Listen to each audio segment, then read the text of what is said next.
Order, please. Before we begin the daily routine, the subject for this evening's late debate was submitted by the Honourable Leader of the Official Opposition.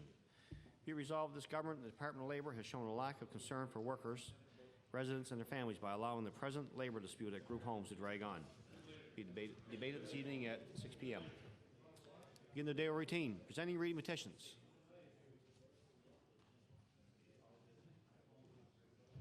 Presenting reports of committees. Tabling reports, regulations, and other papers. Statements by ministers. The Honourable Minister of Environment and Labour. Mr. Speaker, I am pleased to inform the House that today, April 22nd, is Earth Day, and we Nova Scotians have much to celebrate. As world leaders in recycling, we are second to none in our environmental efforts. When it comes to solid waste, this province has done more than just make tremendous gains. We have provided leadership that has been emulated around the world. Mr. Speaker, we have hosted delegations from Hong Kong, South Korea, China, Japan, Ireland, Iceland, Caribbean, Trinidad and Tobago, India, and many other countries. They are all impressed by our efforts and envious of our successful environmental programs. Our environmental success is evident when we said we'd divert 50% of our solid waste from landfills in the year 2000, we did it. There are only 18 landfills, Mr. Speaker, remaining in the province. We have also worked with partners like the municipalities to leave no stone unturned with respect to addressing solid waste disposal. 100% of Nova Scotian residents have curbside recycling, and 75% have access to curbside compost recycling.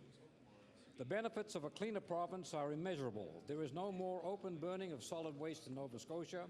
We are all breathing easier because of this.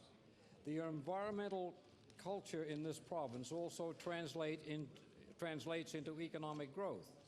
More than 3,000 jobs in this province are related to solid waste resource management. More than 1,000 of those jobs were created as a result of this province's strategy.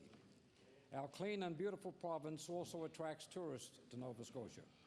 For example, Nova Scotia has become a popular golf vacation destination. When tourists book golf vacations, they can rest assured that the courses are managed with the environment in mind. In July of 2001, the Atlantic Golf Superintendents Association and Environment and Labour entered into a partnership to develop an environmental self-assessment manual. This example shows that everyone in this province, including industry, are equally concerned and committed to our environment. This government is also concerned about conserving and protecting natural resources like water for the health of Nova Scotians. We have excellent drinking water in this province, and it is important to be vigilant in keeping it that way. This requires a good regulatory foundation and proactive water policies. It also requires the understanding and participation of industry, communities, and individuals to report potential problems and to participate in initiatives to conserve and protect our water supplies from the source to the tap. The drinking water strategy that we introduced in October 2002 reiterates the province's commitment to the protection of drinking water supplies. We have diverted thousands of tons of waste from disposal. We have created thousands of jobs. We have strengthened the economy in the process and protected the health of Nova Scotians through an excellent water drinking quality strategy. We are committed to the environment. We have accomplished so much here in Nova Scotia, but we still have work to do.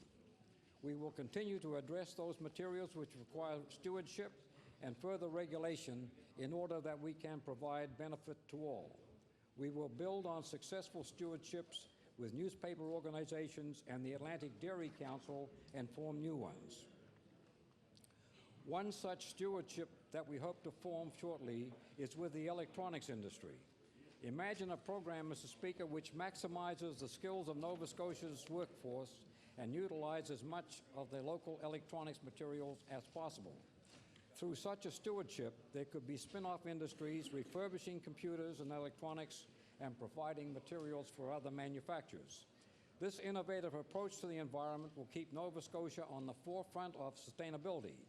This type of innovative approach to the environment is becoming second nature for Nova Scotians. The environment has become a priority of all. Mr. Speaker, on this Earth Day 2003, I commend Nova Scotians on their world-renowned environmental leadership. Our efforts, our accomplishments, and our successes are evident. We will continue our commitment to a clear focus on the environment in this province. Nova Scotians today expect to live in a clean, beautiful, healthy environment, and, Mr. Speaker, future generations certainly deserve the same. Thank you. Now, member for Halifax, Shabakdal. Mr. Speaker, I'd like to thank the Minister for what is essentially quite an amusing statement. The absence of priority on the part of this government when it comes to matters of the environment and sustainability has been only all too obvious to all observers for the last 4 years.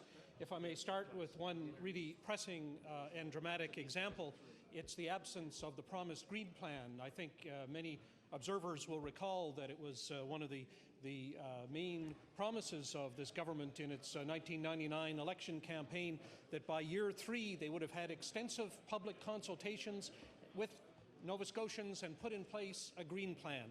Where is it, Mr. Speaker? It's not there. No. That's only a starting point. This is the same... Order, please. Order, please.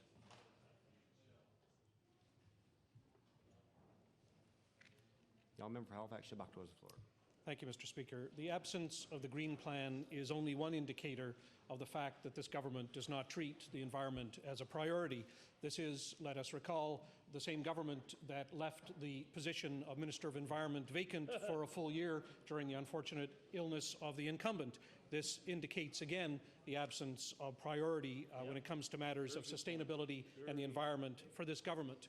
Let us turn our minds to a matter that I don't think the Minister actually did address in his statement on this 33rd anniversary of Earth Day, which is the state of play when it comes to control of greenhouse gases. This is a government that was, again, demonstrated how the environment wasn't a priority by resisting, in as many ways as it possibly could, the ratification by the federal government of the Kyoto Protocol. Delay was the order of the day. They came into it kicking and fighting and doing their best to try to avoid any aggressive targets for this province. When I asked the Minister about this in detail the other day about in estimates, it was clear that there is no plan yet for Nova Scotia and that any ideas that the Minister has are extremely amorphous when it comes to control of greenhouse gases. Let us look at another illustration of how it is that the environment is not a priority for this government. One of the interesting inventions of the environmental community, both governments and NGOs, has been the device of environmental assessments. This is a device to look at projects, at undertakings, well in advance of their start in order to look and consider what their adverse environmental impacts might be. But this is a province in which there has been no Class 2 environmental assessment held for about 5 or 6 years. The last one that was held, I think, had to do with the SOE project, the offshore extraction of undersea natural gas, and that was a joint federal-provincial environmental assessment. There simply has not been an independent panel environmental assessment in this province since that time. The Minister was good enough to emphasize in his statement our accomplishments in solid waste. And I have to say that the Minister on that point is correct. Nova Scotians, in fact, have engaged very willingly in efforts to reduce the solid waste stream. But I have to say, Mr. Speaker, that this is not the most important aspect of environment with which we could be engaging. This isn't to say that their efforts are not worthwhile. They're very worthwhile, and everything that people do, particularly when it comes to diverting compostables from the waste stream, is in fact a very valuable thing, and I want people to continue doing it. But it's not, should not be the showplace of accomplishment for this government, which has had control of that department for 4 years, and we've had an environment department at work for 30 years. There should be more. Let me say that we're furthermore very worried, and again, it illustrates how the environment is not a priority for this government over matters of water. When it comes to water, I'm very worried that deregulation, which has become something of an absorbing interest for this government, will rule the day. We're not interested in any repeats of harms to our water system. And despite the fact that there has been a preliminary water strategy drawn up, it is not yet sufficiently comprehensive. Mr. Speaker, I want to thank the Minister for acknowledging the fact that this is the 33rd anniversary of Earth Day. It's well worth acknowledging, but it would be well worth acknowledging by a dedicated effort on the part of the Minister and his government. Thank you. Good job. The honourable member for Cape Breton West. Thank you, Mr. Speaker. Mr. Speaker, I pretty much echo many of the sentiments that were expressed by the member for Halifax Shabukdo, so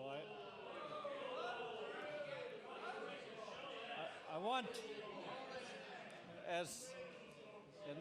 no, Mr. Speaker, it's not a coalition.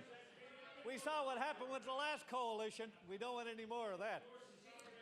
Mr. Speaker, the Minister of Environment and Labour outlined the fact that we had received 50% diversion of our solid waste from our landfills in Nova Scotia. What he forgot to mention was it was the Liberal government that undertook and succeeded in that initiative. Mr. Speaker, we're taking money from RFP now. What the Minister failed to indicate is that there hasn't been one management plan put forth by this government for the protected spaces laid out by the Department of Natural Resources. Again, another failure. Mr. Speaker, the Minister talked about the provincial water strategy. The fact of the matter is, Mr. Speaker, during a recent committee hearing, the Department of or Federation of Agriculture from Nova Scotia indicated that they had not been consulted during the articulation of that most important water strategy for Nova Scotia. Another void in how this government consults with the stakeholders. Mr. Speaker, during budget estimates, the Minister of Environment and Labour indicated that the protection of water quality in and about the freshwater lakes for HRM was the responsibility of not the Department of Environment and Labour, but rather the department or the municipality, the Halifax Regional Municipality. Mr. Speaker, I tabled considerable documentation that would show that some of our most pristine freshwater lakes in and around the Halifax Regional Municipality are being contaminated by some of our polluted lakes.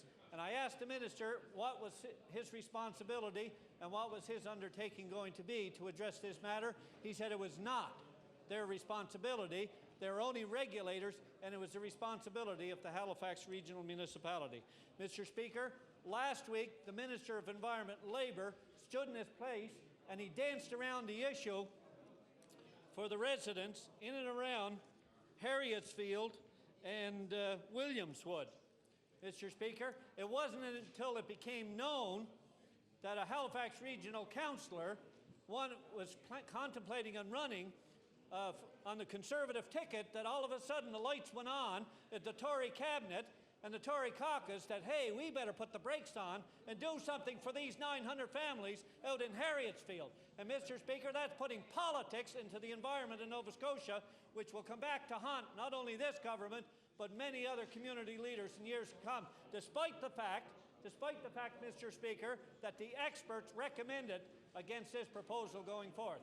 So I asked, what are the MLAs for in and about that particular area doing? I know the member for Halifax Atlantic has raised it, but he's not getting much support from the government on this issue either.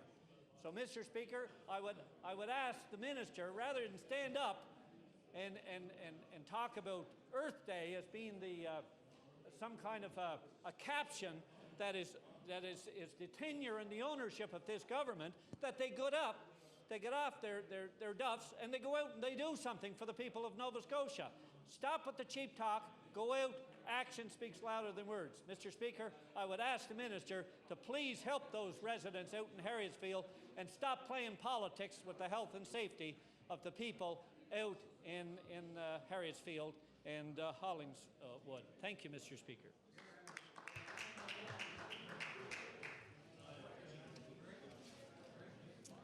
The honourable member for Halifax Atlantic on introduction, please. Thank you, Mr. Speaker, and I want to bring to the attention of members of this House a group of grade 9 students in the gallery opposite, accompanied by Melinda Day, Ed Parsons, and Jessica Neely, and of course, members of this House. Many members of this House had an opportunity to be here with Melinda's father, the late Buddy Day, who was a sergeant of arms here in this House and brought much credit and credibility to the proceedings here as well. I had an opportunity to speak with these grade 9 students from Rockingstone Heights a moment ago in the Red Room and try to assure them that not to take too dim a view of the proceedings of this House, that while things appear somewhat chaotic and downright rude at times, a lot of important business does get done here on this floor by all sides. And I commend you, and as I'm sure all members of this House will, commend the students for the interest that they've shown in parliamentary government and in the legislature of Nova Scotia, and encourage them to continue to do this work in order that they can contribute to their community and their province as we try to do here in this House. So, Mr. Speaker, I'd ask all members to ask the students to rise and ask all members to receive them warmly. Thank you.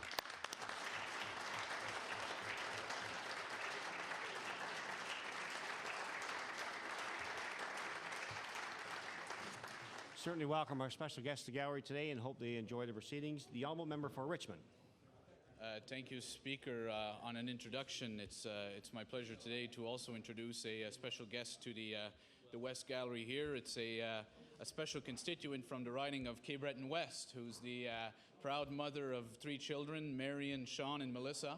It's my understanding she's here to pick up her daughter, Melissa, who just finished the year at Dalhousie University, and I'm not sure if she's looking forward to the tuition hike coming again next year and the cost to the family. But not only is she a special constituent from Cape Breton West, she also happens to be the wife of the honourable member from Cape Breton West. And I'd like the members to recognize Mrs. Gail McKinnon, who is here with us today.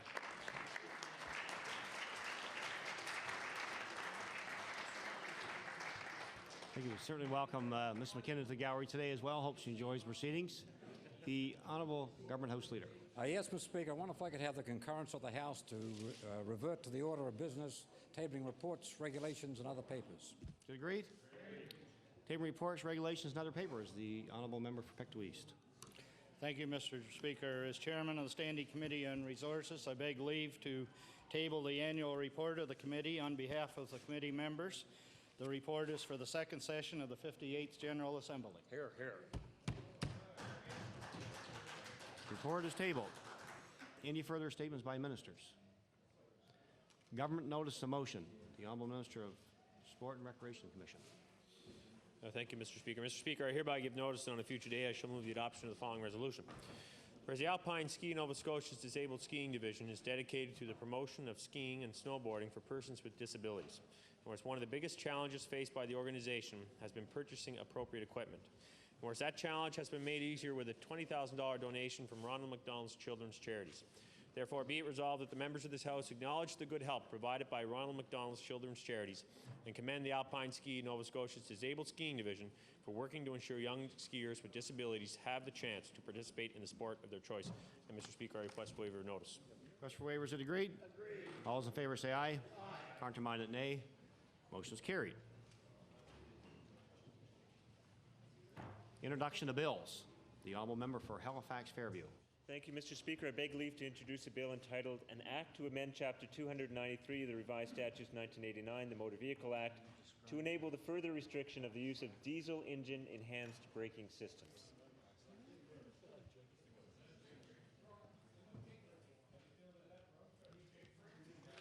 The Honourable Member for Halifax Fairview begs leave to introduce a bill entitled An Act to Amend Chapter 293 of the Revised Statutes 1989, the Motor Vehicle Act, to enable the further restriction of the use of diesel engine enhanced braking systems. Bill 38, entitled an act to amend Chapter 293 of the revised statutes 1989, the Motor Vehicle Act, to enable the further restriction of the use of diesel engine enhanced braking systems. Or this bill be read a second time at a future date. The honourable member for Cape Breton West. Thank you, Mr. Speaker. Mr. Speaker, on behalf of my colleague from Richmond, I beg leave to table an act to amend Chapter 5 of the Acts of 1993, the Freedom of Information and Protection of Privacy Act.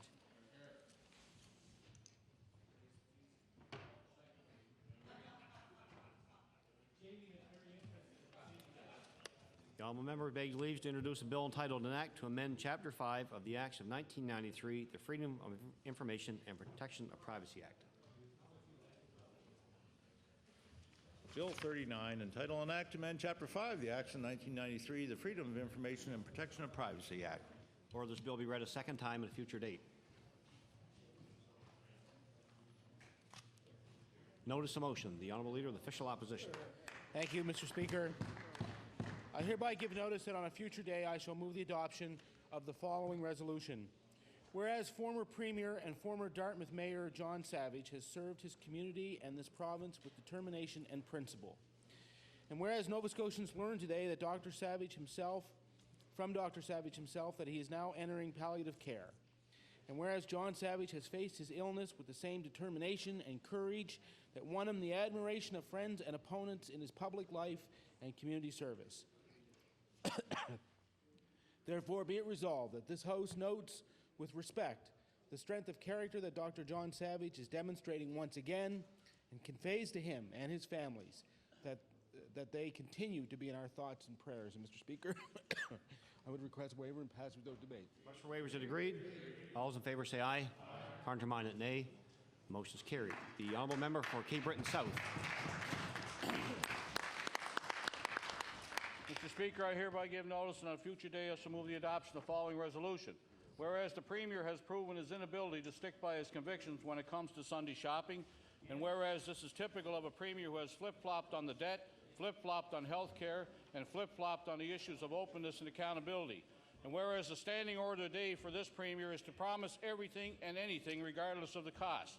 Therefore, be it resolved, the members of this House recognize that the Premier will say anything and do just about anything to try and remain in power. I'd ask for a waiver on that, Mr. Speaker. Waiver. Here's several noes. Notice the table. The honourable member for Chester St. Margaret's. Mr. Speaker, I hereby give notice that on a future day I shall move the adoption of the following resolution. Whereas the Resource Recovery Fund Board has recently named its School of the Year Mobius Award winner, and whereas their choice for this year is Gold River Western Shore Elementary in Gold River, and whereas the ceremony will take place on April the 22nd, Earth Day it is, at an event featuring Hockey Hall of Fame member Guy Lafleur. Therefore, be it resolved that all members of this House congratulate all the students and staff from Gold River Western Shore Elementary School on being honored as the School of the Year from the Resource Recovery Fund Board and thank them for their dedication to the environment. Mr. Speaker, I request waiver of notice. Request for waivers is agreed. All those in favour say aye. Counterminded nay. Motion is carried. The honourable member for Cape Breton Centre. Thank you, Mr. Speaker. I hereby give notice on a future day I shall move the adoption of the following resolution. Whereas the 107th edition of the Boston Marathon took place in the downtown streets of Boston on Monday, April 21st. And whereas 93 Nova Scotians, including 9 Cape Bretoners, are among more than 20,000 runners in this year's Boston Marathon. And whereas Peter Hanna of Sydney and a member of the Cape Breton Roadrunners Club was the top Nova Scotia in the seniors division.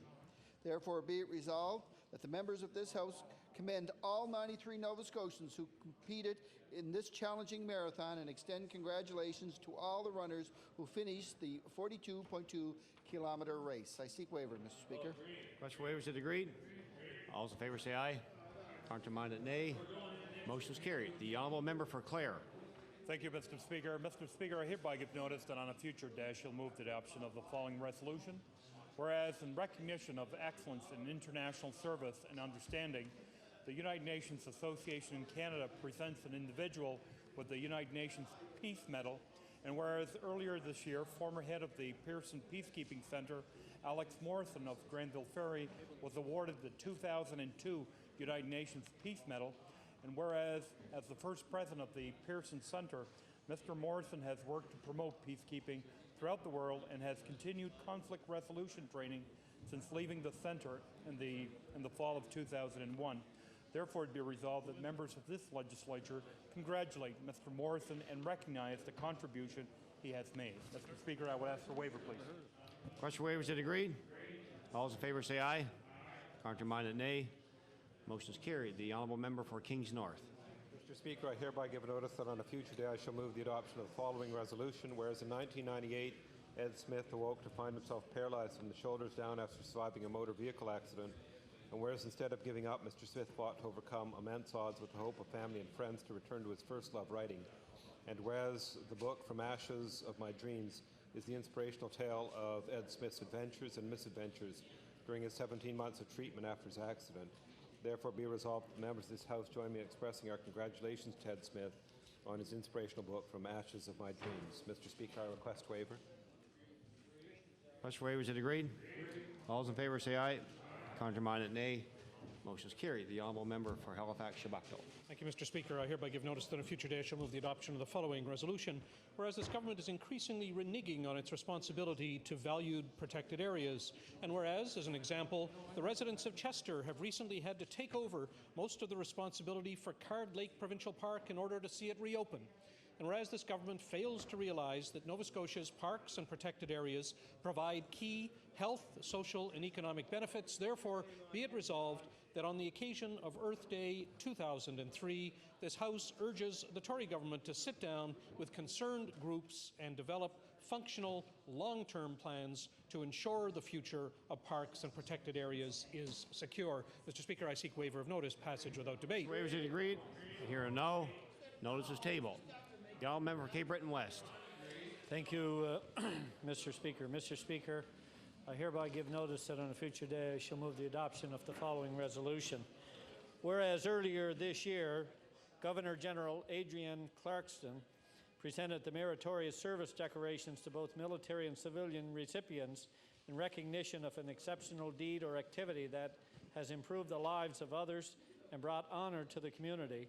And whereas Paul Kells of Halifax created Safe Communities Foundation, a non-profit organization to promote awareness of health and safety in order to eliminate preventable injuries after the death of his son, Sean, in a workplace accident.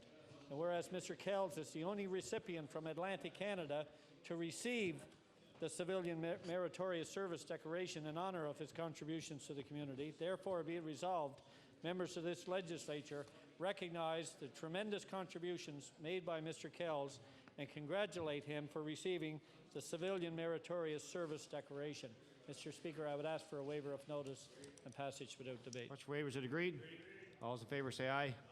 Contrary-minded, nay. Motion is carried. Just before recognizing the next speaker, it's very difficult for myself and or the clerks to hear speaker on the floor. I'd ask the honourable members to take their conversations outside. If they have to talk, please. The honourable member for Pictou East. Thank you, Mr. Speaker. I hereby give notice that on a future day I shall move the adoption of the following resolution. Whereas Campbell's Pharmacy finished off its hockey season by winning the Westville Gentlemen's Hockey League Championships. And whereas the winning teams include George Graham, Peter Strickney, Robbie McNaughton, Bill Purvis, Art Eagles, Roy Beck, Matthew McLeod, Rob McIsaac, Alan Williams, Bill Waters, Alan Holmes, Forbes Ledrew, Colin Dorrington, Rob Campbell, Huey Palmer, Eric Russell, Archie Matthews, Glenn Spondicle, Scott Clark, and Fred Barkhouse. Therefore, be it resolved that the members of this House join me in expressing our congratulations to the Campbell's Pharmacy hockey team on becoming the Westville's Gentlemen's Hockey League champions. And I ask for a waiver. Request for waiver, is it agreed? All those in favor say aye. Contrary-minded, nay. Motion is carried. The honourable member for Timberlea Prospect. I hereby give notice that on a future day I shall move the adoption of the following resolution. Whereas the Timberlea's Senior Club is an active group of senior citizens in the Timberlea area, whereas Margaret Bolger, Eileen O'Hanley, and Donald McCarthy were recently made life members of the Timberlea's Seniors Club, whereas these seniors continue to play an important and vital role in our community. Therefore, be it resolved that all members of this House congratulate Don McCarthy, Eileen O'Hanley, and Margaret Bolger on their life membership and extend best wishes to them and all members of the Timberlea's Senior Club. I ask for waiver and passage without debate. Request for waivers is agreed. All those in favor say aye. Contrary-minded, nay. Motion is carried. The honourable member for Dartmouth East. Thank you, Mr. Speaker. I hereby give notice, future day, I shall move the following resolution. Adoption of the following resolution. Whereas April the 21st to 27th, 2003 is National Organ and Tissue Donor Awareness Week, and whereas in Nova Scotia there are currently 400 people waiting for organ donations, and whereas every organ donor can help improve the lives of as many as 13 people, often making the critical difference between life and death. Therefore, it be resolved that members of this House recognize April the 21st to 27th as National Organ and Tissue Donor Week and urge all Nova Scotians to consider the benefits of registering as an organ and tissue donor, to register as a donor, and make their wishes known to their families. And Mr. Speaker, I'd ask for waiver of notice and passage without debate. Request for waivers is agreed. All those in favor say aye. Contrary-minded, nay. Motion is carried. The honourable member for Annapolis. Mr. Speaker, before I begin, I'd just like to make note that two members in this resolution are granddaughters of the former member for Annapolis East, the Honourable Dr. Jerry Sheehy. Mr. Speaker, I hereby give notice on a future day I shall move the adoption of the following resolution. Whereas Middleton Regional High School recently played host to the Western Regional Division II Girls Basketball Championships. And whereas during league play, the senior girls team was undefeated, and after 2 days of play, were undefeated at the championship as well, beating Liverpool 49-37 in the final game. And whereas members of the senior girls team are Megan Sheehy, Catherine Terrodge, Becky Bootler, Erin Sheehy, Stacey Elliott, Lauren Morris, Krista Bauer, Katie Spur, Jessica Connell, Tracy Campbell, Catherine Terrodge, Jessica Steves, Nicole Cox, and Sarah Morris. Therefore, be it resolved, the members of this House congratulate the members of the Middleton Regional High School senior girls basketball team on taking the Western Region Division II Championship and wish them continued success in their future endeavors. Mr. Speaker, I request waiver. Request for waivers is agreed. All those in favor say aye. Contrary-minded, nay. Motion is carried. The honourable member for Halifax Atlantic. Thank you, Mr. Speaker. Hereby give notice on a future day I should move the adoption of the following resolution. Whereas federal government cuts threaten many Canadian-produced television shows, including the 11th Hour, Royal Canadian Air Farce, The Red Green Show, and American in Canada. This hour has 22 minutes, Made in Canada, plus countless cultural and children's programs. Yes. Whereas this House has unanimously supported the call for more federal support of Canadian-produced television. Whereas the Writers Guild of Canada is urging Canadians to add their names to an electronic petition to Sheila Copps with the help of ACTRA. Therefore, be it resolved, this House urges Nova Scotians to use the ACTRA site that helps them write, fax, or email Sheila Copps at www.actraToronto.com/CCP/TV-drama-1word.htm, and I seek waiver of notice. Request for waivers is agreed. All those in favor say aye. Contrary-minded, nay. Motion is carried. The honourable member for Richmond. Speaker, I hereby give notice on a future day I shall move the adoption of the following resolution. Whereas in Order, please. The honourable member for Richmond. Thank you, Speaker. Whereas in 1999, the Tories promised to be open and accountable to the people of Nova Scotia, who over the last 4 years have proven to be stonewalling, secretive, and restrictive. Whereas recently, the minister responsible for freedom of information has referred to requests as, quote, frivolous, fishing expeditions, and garbage. And whereas even the FOIPOP administrator has called the behaviour of the minister responsible for the FOIPOP Act as irresponsible. Therefore, be it resolved that the Tory government is driven by political motivation and not the open and accountable government that was promised in 1999. Mr. Speaker, I ask for waiver of notice and passage without debate. Request for waivers is agreed. Here and no. Notice is tabled. The honourable member for Colchester, Musquodoboit Valley.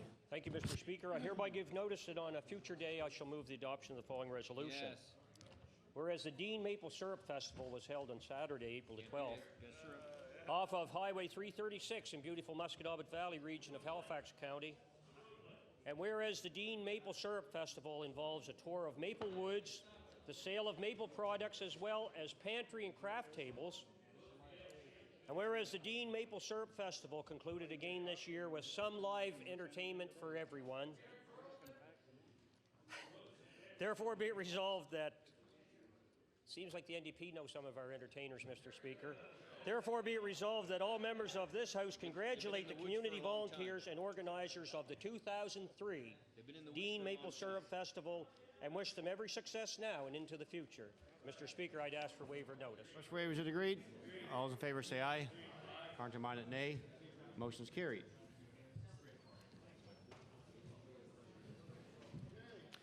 The Honourable Minister of Justice. Mr. Speaker, I hereby give notice that on a future day I shall move the adoption of the following resolution. Whereas Chantideer has been recognized as one of Troro's outstanding volunteers, whereas Chantideer has been on the board of directors of the Multicultural Association of Nova Scotia for 12 years, and on the board of the Colchester County Multicultural Association for about 15 years, and whereas Chantideer also volunteers at the International Centre of the Nova Scotia Agricultural College and is on the board of directors of the Cobequid Community Computer Network.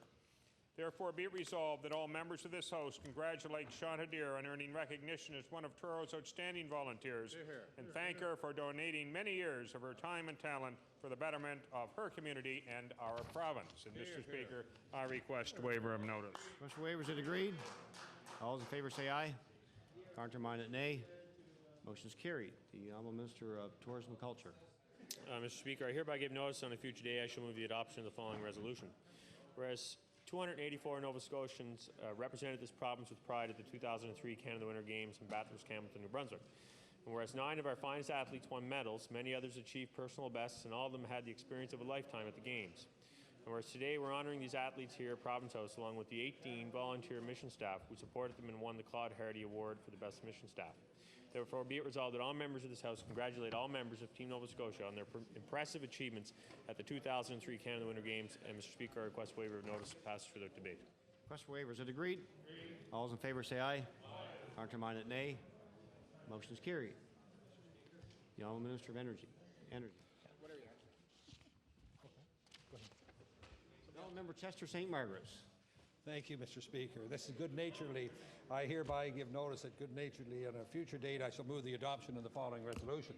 Whereas this past Saturday saw the annual Firefighters Frolic held at the Forecastle Tavern in Chester to raise much money, needed money for the Chester Fire Department, and whereas a key and prestigious monument of the Frolic was a fashion show put on by various firefighters, and whereas the band Short Notice assisted tremendously with the Frolic by organizing a wide variety of bands, providing excellent entertainment all afternoon and evening. Whereas, be it resolved that the MLAs in this House of Assembly pay tribute to the community volunteers in Chester for working together on such a terrific fundraiser for the Chester Fire Department. Thank you. Question for waiver is it agreed? Notice. Favor say aye. Counterminded, nay. Motion is carried. The Honourable Minister of Energy. Thank you very much, Mr. Speaker. Mr. Speaker, I hereby give notice that on a future day I shall move the adoption of the following resolution. Whereas the Amherst Ramblers of the Maritime Junior A Hockey League tried valiantly to win the Maritime Junior A Hockey League Championship this year before succumbing to the Charlottetown Abbeys in a 4-1 best-of-7 championship series. The Honourable Minister of Energy has the floor. Whereas hockey fever was brought back to an all-time high in Amherst this year as the old Amherst Stadium was packed to the rafters for not only the Abbey Series but also the Ramblers semi-final showdown with Truro. And whereas credit must be given to all Rambler players, head coach Vaughn Martin, President George Baker, executive members Doug Curry and Steve Gibson, as well as Director of Player Development Jack Finley, for being committed to the Ramblers franchise and turning it into a hockey force once again. Therefore, be it resolved that all members of this House congratulate the 2002-2003 Amherst Ramblers on a successful season and wish them every success as they target a league championship in the coming year. I respectfully move waiver. Request for waiver is it agreed? All those in favor say aye. Counterminded, nay. Motion is carried. The Honourable Minister of Economic Development. Thank you, Mr. Speaker. Mr. Speaker, I hereby give notice on a future day I shall move the adoption of the following resolution. Whereas Environmental Services Laboratory, Inc. is a full-service laboratory providing chemical and microbiological testing service to government, industry, and the general public throughout Atlantic Canada, and whereas ESL was originally established as a revenue-generating division of the University College of Cape Breton, but became a private company in 1993, And whereas Progress Magazine has recently recognized ESL as one of the fastest growing companies in Atlantic Canada, ranking it 21st overall, therefore be it resolved that all members of this House congratulate CEO Craig McMullen and all the staff of ESL on its growth and success as a private company. And Mr. Speaker, I request waiver and passage without debate. Mr. Waivers is agreed. All those in favor say aye. Contrary-minded, nay. Motion is carried. The Honourable Minister of Transportation and Public Works. Thank you, Mr. Speaker. Mr. Speaker, I hereby give notice that on a future day I shall move the adoption of the following resolution. Whereas Blue Nose Coastal Action Program has recently received a Canadian Safe Boating Award for its work in improving the coastal habitat along Lunenburg County's coastline, and whereas evaluated on the basis of both water safety and the environment, BACAP was awarded for its clean boating program, which has helped alleviate the problem of boats discharging sewage into coastal waters. And whereas working in conjunction with the local businesses, BCAP erected its first dumping station on the Mahone Bay town waterfront and is currently constructing a second in Bridgewater with plans for a third in Lunenburg. Therefore, be resolved that all members of the House congratulate Blue Nose Atlantic Coastal Action Program on its clean boating program, which is taking great steps in protecting the coastlines of Lunenburg County. Mr. Speaker, I request waiver of notice and passage without debate. Mr. Waivers is agreed. All those in favor say aye. Contrary-minded, nay. Motion is carried. The Honourable Member for Sackville Beaverbank. Thank you, Mr. Speaker. Mr. Speaker, I hereby give notice that on a future day I shall move the adoption of the following resolution. Whereas Ledger's Professional Bookkeeping in Time Plus Canada has held its annual meeting where it chose a recipient of the Franchise of the Year Award, and whereas this year the Dartmouth facility run by Mike Hughes received honor, and whereas Ledgers provide bookkeeping, accounting, and tax services to small businesses throughout Canada. Therefore, be it resolved, members of this House congratulate Mike Hughes on the receipt of Franchise of the Year for his Dartmouth facility, and thank Ledger's Professional Bookkeeping Time Plus Canada on the important service they provide to small businesses in Canada. Mr. Speaker, I request waiver of notice and passage without debate. Request for waivers is agreed. All those in favor say aye. Contrary-minded, nay. Motion is carried. The Honourable Minister of Tourism and Culture. Mr. Speaker, I hereby give notice on a future day I shall move the adoption of the following resolution. Whereas retired Army Captain Gordon Gillis of Inverness has recently been awarded the Canadian Peacekeeping Service Medal for his time spent on the Cyprus Peacekeeping Mission Cyprus, August 1992 to February 1993. Whereas Captain Gillis, whose father is also an honoured war veteran, spent nearly 30 years in the Canadian Army, joining in 1965. And whereas Captain Gillis has also received the United Nations Medal and the Canadian Forces Decoration for his service across Canada, as well as time spent in Germany. Therefore, be it resolved that all members of this House join me in congratulating Captain Gordon Gillis on the receipt of the Canadian Peacekeeping Service Medal and thank him for the contribution he has made to the Canadian Army. Mr. Speaker, I request waiver of notice and passage without debate. Mr. Waivers is agreed. All those in favor say aye. Contrary-minded, nay. Motion is carried. Orders of the day, oral question. The Honourable Member for Halifax Bedford Basin. Thank you, Mr. Speaker. I hereby give notice that on a future day I shall move the adoption of the following resolution. Whereas the Multicultural Association of Nova Scotia recently held its 15th annual public speaking contest, the theme being Multicultural Canada, a role model for the world. Whereas the 4 contestants who had previously won regional competitions across Nova Scotia were Jiv Parsharam, Melody Sanford, Jeff Toth, and Robert Marsh, who was this year's provincial champion. Whereas the judges Angela Poirier, Brian Forbes, and Harry McEnroy were presented with a very difficult task due to the excellent quality of the speakers. Therefore, be it resolved that all members of this House thank the MC, Charla Williams, and the Multicultural Association of Nova Scotia and applaud the efforts of the contestants of the 15th Annual Public Speaking Contest, wishing them continued success in their future endeavours. Mr. Speaker, I seek waiver. Request for waivers is agreed. All those in favor say aye. Contrary-minded, nay. Motion is carried. Orders of the day, all questions put by members. Question period to begin at 2:51 and end at 3:51. The Honourable Leader of the Official Opposition. Thank you very much, Mr. Speaker. Mr. Speaker, I'm going to begin this afternoon by tabling a Department of Health document called the Comprehensive Tobacco Strategy. And what it shows clearly is that restaurant, bar, and casino workers are at the highest risk from secondhand smoke. And the document says, and I want to quote, those individuals most at risk from secondhand smoke are, and then there's a list, and it includes employees exposed to secondhand smoke at work, in particular restaurant, bar, and casino workers. So, Mr. Speaker, this government knew that casino workers were more likely to die from secondhand smoke, and yet, Mr. Speaker, they plan to exempt casinos. So I would like to ask the Premier, Mr. Premier, why have you put the goodwill of casino operators ahead of the lives of casino workers? The Honourable Premier. I refer that to the Minister responsible for the Gaming Corporation. The Honourable Minister of Finance. Mr. Speaker, we have not done what the honourable member is saying. I should say, Mr. Speaker, that we have put in place legislation which will allow this government to take the time to look on any termination clauses that may come out of the municipal bylaws that have been put forward by the municipalities, to make an informed decision, Mr. Speaker, and at the same time protect the interests of the taxpayers of this province. And, Mr. Speaker, that's what this legislation will permit us to do. It's enabling legislation, Mr. Speaker, and it will also protect the taxpayers of this province. The Honourable Leader of the Official Opposition on your first supplementary. Well, Mr. Speaker, the Minister of Health's own strategy says that 200 Nova Scotians die each year from illnesses caused by secondhand smoke. The Premier knows this. He also knows that his government's weak-kneed approach to this issue means that workers will die from secondhand smoke. He's just banking, Mr. Speaker, that his crowd's not going to be around when it happens, and someone else is going to have to deal with the effects. So I would like to ask the Premier, why is your government gambling with the health and safety of casino workers instead of taking a stand on smoke-free places? The Honourable Premier. I refer that to the Minister responsible for the Gaming Corporation. The Honourable Minister of Finance. Mr. Speaker, the member opposite knows very well that the contract that was signed by the previous Liberal government in regards to the casino allows the casino to issue a termination contract notice if, in their opinion, they have suffered hardship because of changes in legislation. The municipal bylaws, which are being proposed by both HRM and CBRM, may basically constitute that, Mr. Speaker. The fact is they have also notified the province that, in their opinion, that it shall. But I should point out, Mr. Speaker, that the casino has not given any termination notice to the province.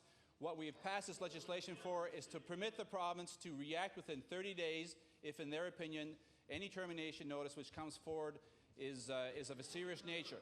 This will allow us to protect the interests of the province, Mr. Speaker, and I should point out that the cost to the province and to the taxpayers of this province, Mr. Speaker, will be in excess of $100 million. Now, Mr. Speaker, the NDP may want to throw that money away, Mr. Speaker, but we want that money to go to the many programs that our citizens of this province depend on for government, and for that, I make no apologies, Mr. Speaker. The Honourable Leader of the Official Opposition on your final supplementary.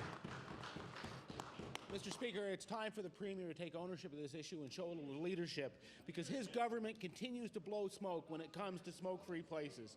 It states in the Premier's own tobacco strategy that casino workers need protection, yet is stopping 2 municipal units from providing the protection this province has failed to put in its own legislation, Mr. Speaker. So my question is to the Premier. Why is your government putting forward legislation that is in direct contradiction of your own tobacco strategy? The Honourable Premier. I refer that to the Minister responsible for the Gaming Corporation. The Honourable Minister of Finance.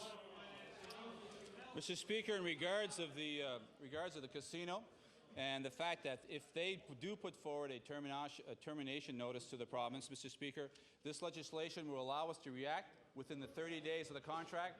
But I should point out, Mr. Speaker, if and when they do put forward such a termination notice, Mr. Speaker, and that's a hypothetical question, that the fact of the matter is at that point we could protect the taxpayers of this province, Mr. Speaker. And one of the options over and above that is that we could also go to a dispute resolution process subsequent to that, determine whether or not the province is at risk, Mr. Speaker, and make an informed decision. We can only do that, Mr. Speaker, with legislation that we pass that will allow us to make a decision within 30 days. The NDP, Mr. Speaker, don't care about how much it costs. What we have done here is manage the risks of the province, Mr. Speaker. It's good legislation. It allows us to react within that window. The Honourable Member for Richmond. Mr. Speaker, the Premier said that under his administration, government practice dictates that ministers aren't to be informed where freedom of information requests to their departments originate, or often that a request is even before the department. That would certainly be the case if the request didn't directly impact the minister. However, Mr. Speaker, last Thursday, the Minister of Justice and Attorney General revealed 3 Freedom of Information, Protection of Privacy requests from the Liberal caucus during budget estimates. And those requests, I assure you, Mr. Speaker, had absolutely nothing to do with the Minister of Justice. To make it worse, Mr. Speaker, the Minister refused to acknowledge why he had this information or where he had received it, claiming ministerial privilege, when there is clearly no such privilege. My question to the Premier: given that you have known of this situation since Thursday, what have you done to determine where and why your Minister of Justice had this information? The Honourable the Premier.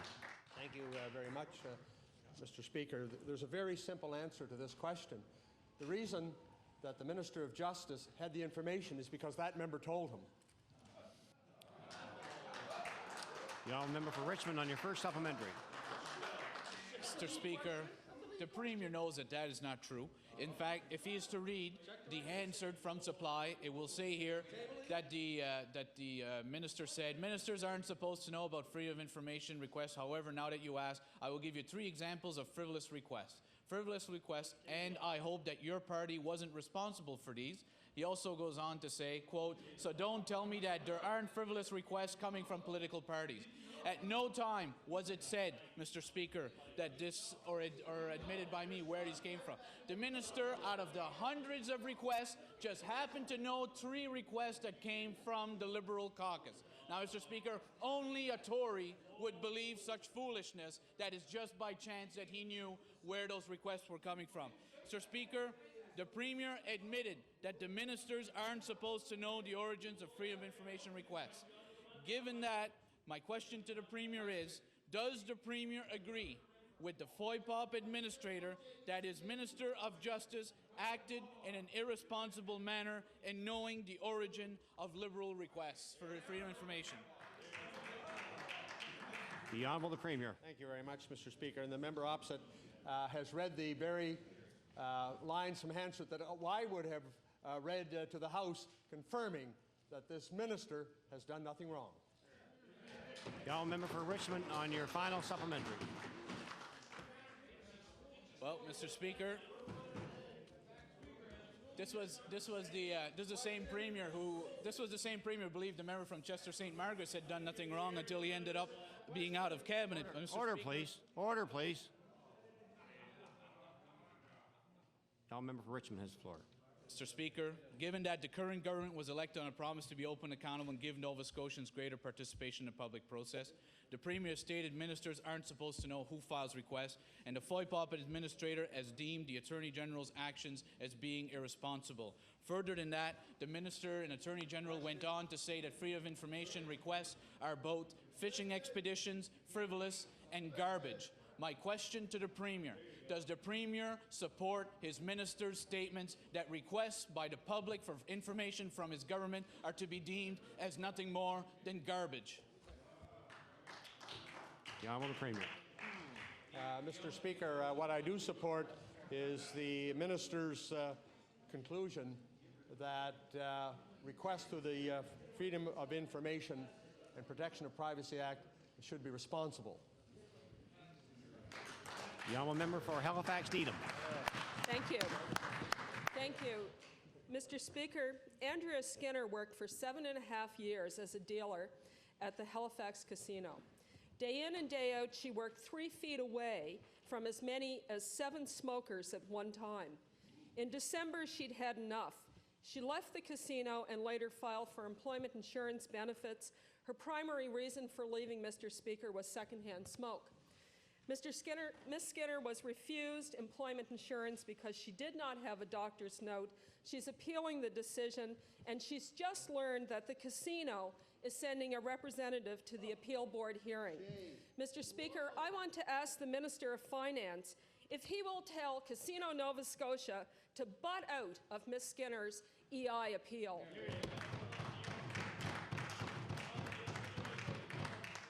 The Honourable Minister of Finance. Speaker, the member opposite knows full well that I don't have the jurisdiction to do that. The casino operator is the Mr. Speaker, the individual that she referred to was an employee of the casino, Mr. Speaker, and this is a matter between the casino and the employee. Mr. Speaker, this is the same thing as me being directed to speak to any company in Nova Scotia that they should not have the right to appear before it. As much as the situation in this one here put on the table, Mr. Speaker, is one of a serious nature, the fact of the matter is I do not have any jurisdiction. Gentleman for Halifax Needham on your first supplementary. Well, Mr. Speaker, that minister is blowing smoke. This government owns the casino, and this minister is responsible for its operations. Ms. Skinner suffered the effects of secondhand smoke, including nosebleeds and dizzy spells. Now the casino is involving itself in her attempts to get employment insurance. I want to ask, will the minister call the casino to remind them that secondhand smoke does affect the health of those exposed to it, and workers should not be forced to work in environments that make them sick? Gentleman Minister of Finance. Speaker, I was listening very intently to the question. The member for Halifax Needham said that the government owns the casino. Mr. Speaker, the fact of the matter is we don't. One of the reasons that we're putting forward legislation here, Mr. Speaker, is so that we don't own the casino, Mr. Speaker. It's very obvious that the NDP do not understand, first of all, the relationship of the casino and the Nova Scotia Gaming Corporation, Mr. Speaker. And the fact is, as much as this is a serious nature, I have no jurisdiction between the employer and an employee in any EI hearing. Member for Halifax Needham on your final supplementary. Well, Mr. Speaker, this government is passing legislation to force people to work in a smoking environment. It is passing a law that will make Nova Scotian workers sick. It is doing that just a year and a half after saying that casino workers are among the most at risk for secondhand smoke illnesses such as cancer. At the very least, Mr. Speaker, the minister should do everything he can to assist workers who want to quit to protect their health. So I want to ask the minister, will he call the casino and tell them not to harass any employee who quits because of exposure to secondhand smoke? The Honourable Minister of Finance. Speaker, I've already answered the question in regards to the casino. I should point out also, Mr. Speaker, that the legislation that we're putting forward does not immediately waive any bylaw that's being put forward by the municipality. What it allows us to do, Mr. Speaker, if in the future there is a termination clause given by the casino, to react. Mr. Speaker, we're hopeful that that will not be the case and that this legislation will lay on the books for a long period of time, never to be used. But, Mr. Speaker, it is an instrument that allows us to react within 30 days and to deal with the risk that the province is facing. Mr. Speaker, it doesn't appear to concern the NDP one bit about $100 million to the taxpayers. The Honourable Member for Richmond. Mr. Speaker, the Minister of Justice has repeatedly said that 26% drop in freedom of information application since this government 400% fee hike was because people no longer make, quote, frivolous requests, end quote. Mr. Speaker, this is the government that got elected on a promise to be open and accountable and demand greater public participation in the political process. Instead, what we've received is secrecy, stonewalling, an unacceptable hike in FOIPOP fees, a significant decrease in requests, and a minister who tells Nova Scotians that their desire for government information is both frivolous and garbage. My question to the Minister of Justice, could he please tell us today what freedom of information requests his government has received that are to be defined as frivolous and which ones are to be defined as garbage in his own view? The Honourable Minister of Justice. Well, I guess, Mr. Speaker, that Be nice, Frank.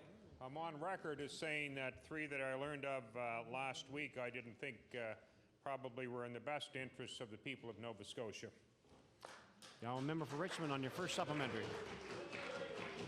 Mr. Speaker, you have a government, you have a premier who says that he's running an open and accountable government, and then you have an Attorney General who says that Nova Scotians asking for information, in his view, is garbage, it's fishing expeditions, and it's frivolous. That is what you get. You have the FOIPOP administrator, Mr. Fardy, who clearly said the minister's actions of being made aware of freedom of information requests that were made to other departments other than his own was clearly inappropriate. And again, it goes back to the experience this government had early in its mandate when it had a minister of the Crown going out and talking about freedom of information requests to those who had made it. I ask the Premier again now, do you believe it is appropriate for your minister to have been made aware of freedom of information requests which went to other government departments? The Honourable the Premier.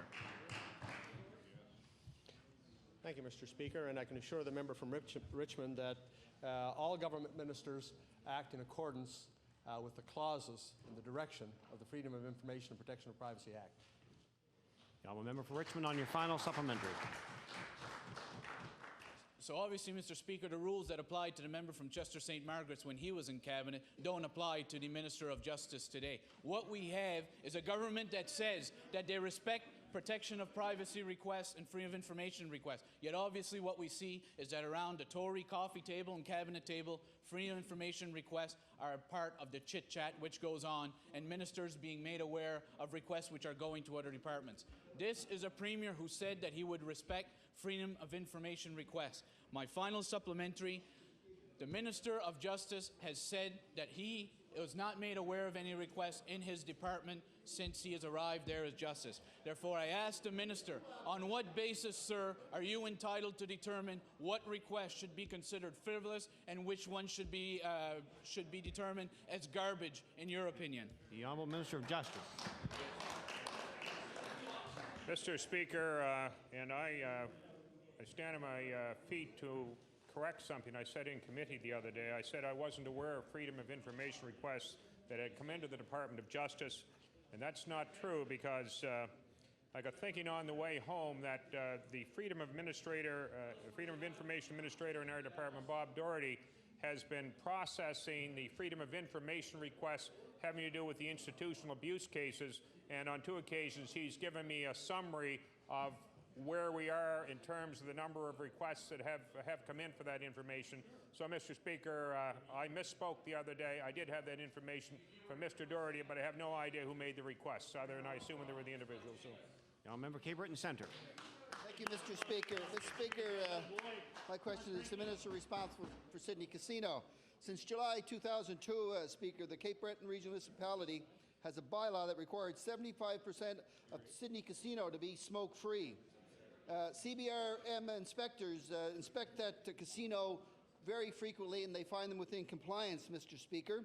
Now, the analysis of revenue that the Minister tabled in this House does not report any loss of revenue at the casino in Cape Breton due to that smoking ban. So I want to ask the Minister to justify his government's decision to override the Cape Breton's bylaw, which is protecting public health, without showing any revenue loss. The Honourable Minister of Finance. Speaker, I should point out that the legislation that we've tabled has not overridden the CBRM's bylaw. What it does allow is government to, in the future, if it is required, to do so. So this is permissive legislation. The member opposite has given the impression that it basically immediately will take effect. That is not the case, Mr. Speaker. And the fact of the matter is this legislation will allow us to react within the 30-day time frame of the contract if it is required. Honourable member for Cape Breton Centre on your first supplementary. Well, Mr. Speaker, what a difference a weekend makes, because this is not what that minister was saying on Thursday, Mr. Speaker. In 2001, the casino sent their Halifax lawyers up to Sydney, unsuccessfully sought an exemption from the CBRM bylaw. The casino threatened legal action against CBRM at the time because of its initiating smoke-free bylaw, but they never took legal action, Mr. Speaker. No way. So why now, 2 years after the casino operators backed away from a challenge to the Cape Breton bylaw, is this minister so eager to give casino an exemption from municipal bylaws? Honourable Minister of Finance. Speaker, once again, I'll point out for the member's edification that the legislation that was tabled here will allow us to deal with the municipal bylaw if it is required. Speaker, the only time that will happen if the casino were to give a termination notice, Mr. Speaker, I should point out for the members' information and for other people's information that we hope very much that will never occur.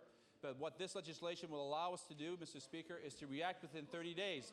Without the legislation in place, Mr. Speaker, the province's ability to enact a piece of legislation and put it through this House in 30 days is oftentimes, Mr. Speaker, very difficult to do. This will allow us to respond within the terms of the contract and to protect the interests of the province of Nova Scotia, which are exposed for well over $100 million. Honourable member for Cape Breton Centre on your final supplementary. So what I'm hearing from the minister is we won't cave today, we'll wait for a few months and cave then, Mr. Speaker.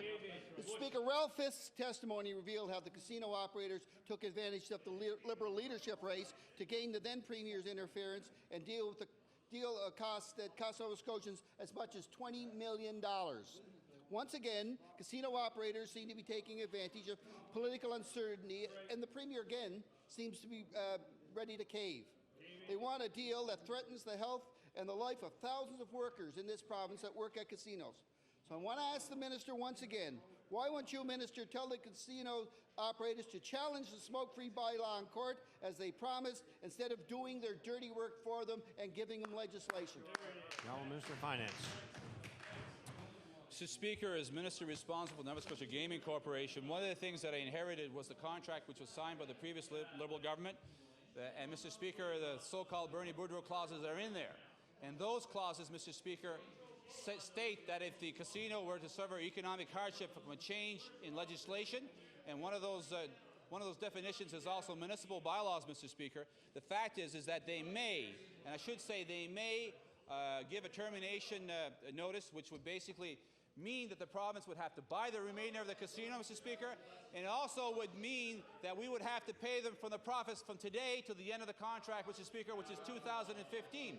Now, Mr. Speaker, the fact of the matter is that we hope that the casino will never move to a termination clause, and this becomes redundant, Mr. Speaker. However, we are prepared to act if the opportunity comes up.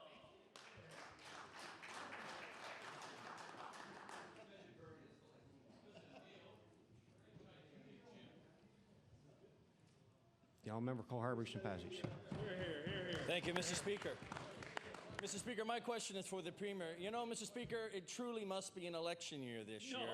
Yes, because day by day, Mr. Speaker, we see more and more announcements from this government, whether it's new spending or whether it's hot-button items in which this government is attempting to try and say, we'll fix it sometime in the future. Well, Mr. Speaker, this morning, many Nova Scotians woke up to hear about the Premier's new pre-election fix, and it's with regard to Sunday shopping, Mr. Speaker. It seems the Premier has come to the same recognition as almost every other Nova Scotian that Sunday shopping is inevitable in this province. Well, Mr. Speaker, I would like to ask the Premier, let's not forget that some of the people are going to not have a choice, potentially, Mr. Speaker. They're going to have to work on those Sundays. So I want to ask the Premier, will the Premier tell this House how his government plans to protect Nova Scotian workers and their families from being forced to work because of any changes his government is going to make? The Honourable Premier. Thank you very much, Mr. Speaker. That's an excellent question. And one of the reasons why this has been a difficult issue for members of government is the very issue that question raises before members of the House. The way in which the government will handle this issue will be made public very soon. Honourable member Cole Harbour-Eastern Passage on your first supplementary. You know, Mr. Speaker, this government has had a pattern of agreeing on the need to protect workers and then never delivering with regard to that, Mr. Speaker. Other provinces have taken action to protect workers who work on Sundays. British Columbia requires at least 32 hours of not working in a row. Saskatchewan requires full-time workers get 2 full days off. New Brunswick, Ontario, Manitoba, Mr. Speaker, allow workers to have the right to refuse work on Sundays. So I want to ask this Premier, before any changes are made to Sunday shopping regulations in this province, will he commit to enacting changes to the Labour Standards Code to ensure people have the right to refuse to work on Sundays?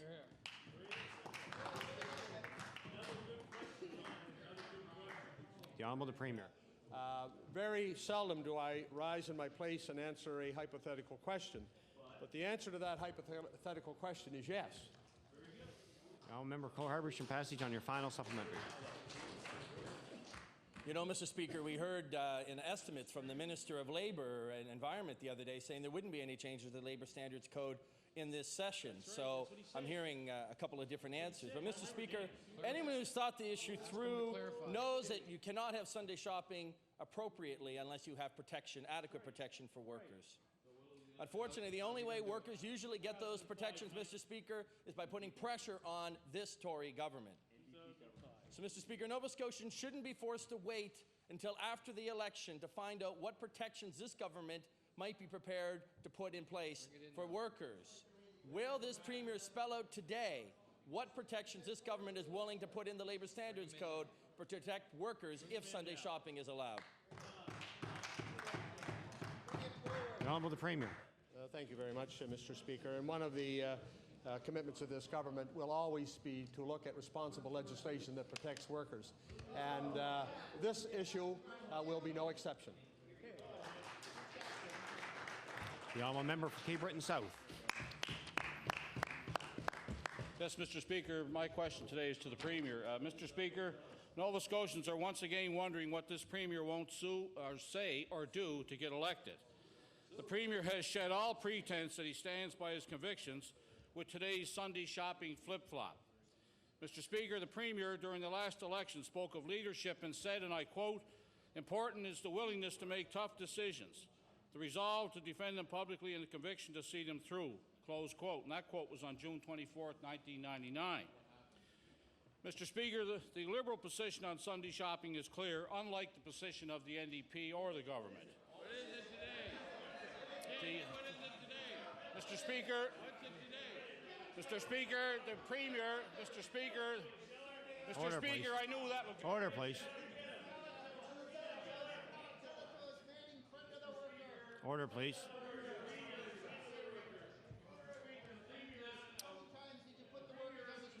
Order, please.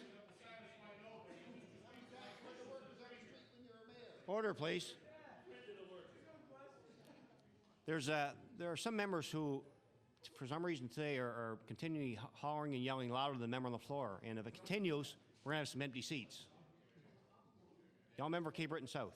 Mr. Speaker, the Premier is considering a half measure that will satisfy nobody. And my question today to the Premier, Mr. Premier, will you make a clear decision and stick with that decision today, instead of trying to win votes by appearing to address the issue, but in reality doing nothing? The Honourable the Premier. Thank you. Thank you, Mr. Speaker, and I welcome the question because it gives me an opportunity to speak of the concerns of Nova Scotians about a very, very serious issue that will, in many ways, if addressed the way the member opposite seems to suggest, will very fundamentally change the way in which we live in Nova Scotia. Now, the member opposite belongs to a party that has decided overnight that they know best. What the government has decided is that we will and we have been involved in a very extensive consultation process with Nova Scotians, and the result of that consultation process will be reflected in the actions that the government will take. The Honourable Member for Cape Breton South on your first supplementary. Mr. Speaker, at least this party is open and honest with Nova Scotians in our platform. One thing.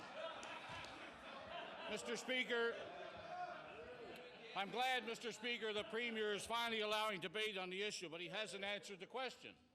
The Premier said he wouldn't add to the debt of this province, and yet we're $500 million more in debt since he took over.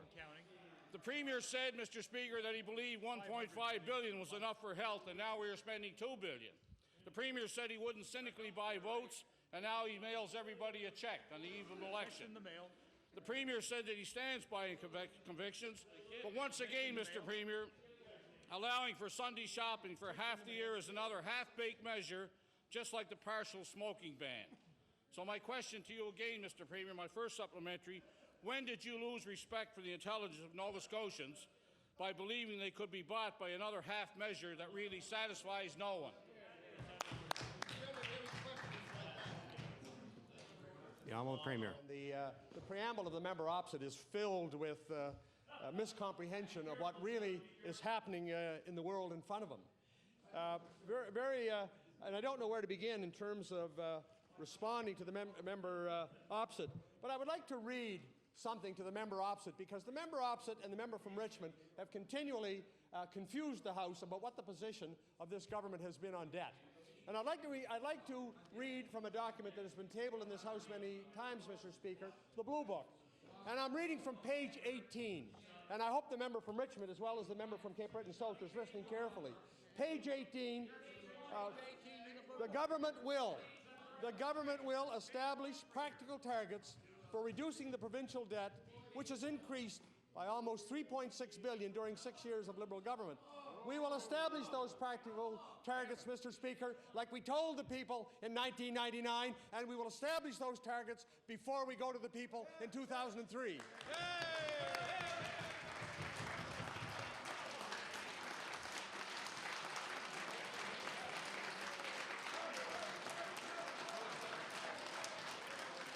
Order, please.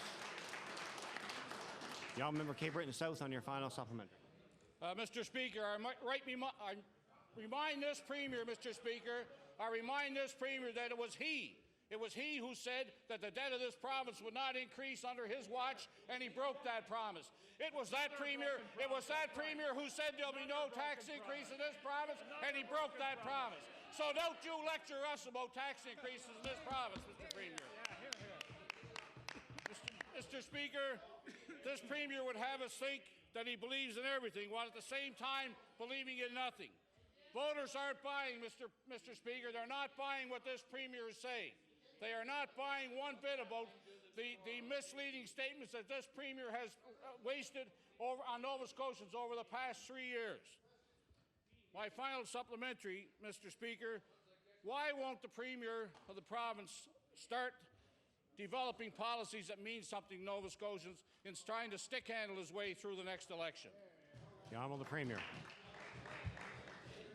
Thank you very much, Mr. Speaker. And John Beliveau couldn't stick-handle it nearly as well as the members of the Liberal caucus. And I'd like to read a short passage from Hansard, Mr. Speaker. And if the member from Cape Breton South would look to his immediate left, he will see there the member from Clare. And this is what the member from Clare said, and this is all recorded in Hansard, Mr. Speaker. On April the 30th, 2001, in Hansard it is reported. What happened last year? This is the member from Clare. Last year, the federal Liberal government reduced taxes, but there was no corresponding reduction provincially. I'm sure people throughout this province are asking why. We were still running deficits, and the member from Clare wanted us to reduce taxes. Where is he now that we have a surplus? His leader has said to him, Mr. Member from Clare, change your view.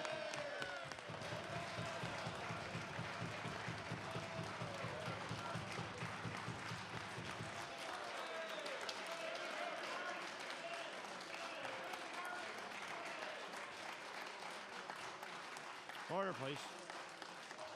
The Honourable Leader of the Official Opposition. Mr. Speaker, if they keep throwing lobs, it makes my job harder. Mr. Speaker, Dalhousie University may increase tuition by 7.5% next year. That will put tuition at Dal over $5,000, Mr. Speaker. Gina Burgess, a Dalhousie student, contacted my office this morning because she can't afford another increase. She's 20 in her second year of university and already $16,000 in debt. She's been forced to decide between textbooks and groceries. Mr. Speaker, university is becoming increasingly inaccessible for Gina and for thousands of Nova Scotians just like her. So my question is to the Minister of Education. Mr. Minister, why is it that your government won't increase operational funds to universities, freeze tuition, and really give Nova Scotia families a break? The Honourable Minister of Education.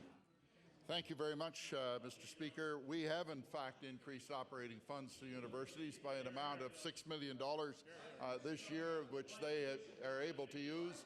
And the Vice President of Dalhousie University, responsible for finance, Mr. Speaker, has indicated that $3 million that went to Dalhousie has helped to moderate the tuition charges at that university.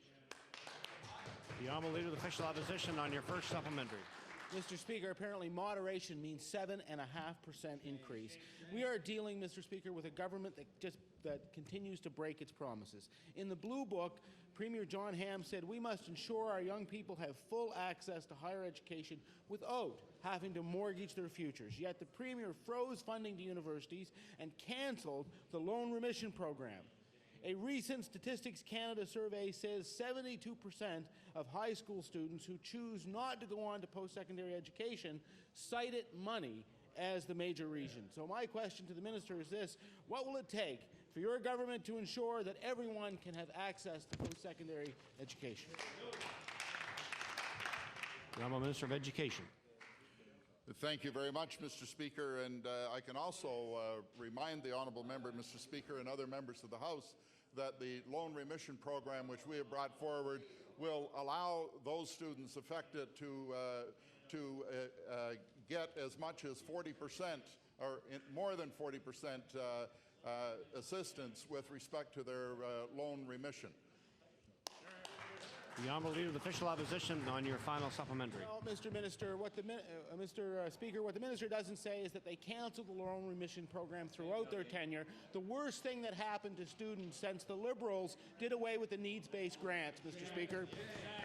The reality is that university operational funds have never caught up after years of Liberal and Conservative government cuts and underfunding, and already it's looking like students will be forced to bear another round of tuition increases next year.